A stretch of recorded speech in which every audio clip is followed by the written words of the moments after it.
রমজান এবং রজবের মাঝখানে যে মাস, এই মাসের নাম শাবান। আরবি যে মাস চলছে, হিজরি বর্ষের অষ্টম মাস শাবান মাস মুমিনদের জন্য, মুসলমানদের জন্য অনেক গুরুত্বপূর্ণ একটি মাস। শাবান মাসের অনেক ফজিলত এবং তাৎপর্য রয়েছে। শাবান মাসে রাসূল করিম সাল্লাল্লাহু আলাইহি ওয়াসাল্লাম অনেক বেশি রোজা রাখতেন।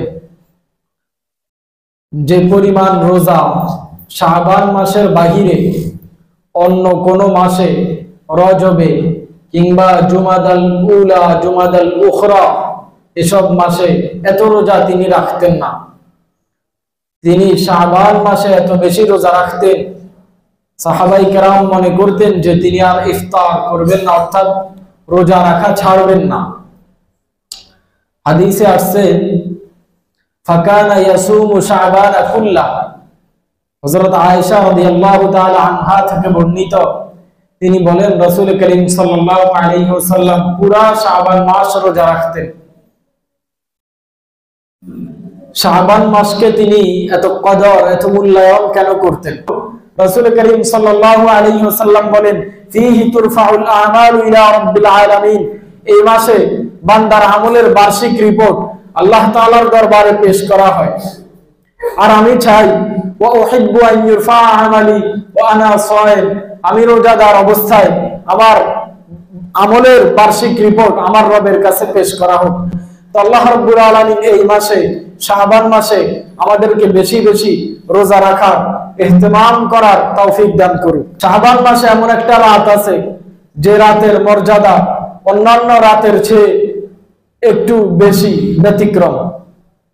সেই রাতকে হাদিসের পরিভাষায় লাইলাতুন নিসফি মিন শাবান বলে, আর আমাদের দেশে শবে বরাত বলে আমরা সেই রাতকে জেনে থাকি। সুনান ইবনে মাজার রওয়ায়াতে আসছে রাসূল করিম সাল্লাল্লাহু আলাইহি ওয়াসাল্লাম বলেন আল্লাহ তাআলা এই রাতে তার সৃষ্টির সব মানুষকে ক্ষমা করে দেয়। ফায়াগফিরু লিজামিই খালকিহি, আল্লাহ তাআলা তার সৃষ্টির সব মানুষকে ক্ষমা করে দেয়, তবে দুইজন মানুষকে, দুই ব্যক্তিকে ক্ষমা করে না। ইল্লা লিমুশরিকিন আও মুশাহিন, যে ব্যক্তি মুশরিক, আল্লাহ তাআলার সাথে শিরিক করেছে, সে ব্যক্তিকে আল্লাহ তাআলা শবে বরাতের রাতে ক্ষমা করবে না। যে ব্যক্তি অন্তরে হিংসা, বিদ্বেষ লালন করে, সে ব্যক্তিকে আল্লাহ তাআলা শাবানের 15 তারিখের রাতে কিংবা নিসফে শাবান বা শবে বরাত যেটাই বলেন, সে রাতে আল্লাহ তাআলা হিংসুক এবং মুশরিক এই ব্যক্তিকে ক্ষমা করবে না। আল্লাহ তাআলা আমাদেরকে শিরক মুক্ত, হিংসা মুক্ত জীবন গড়ার তৌফিক দান করুন।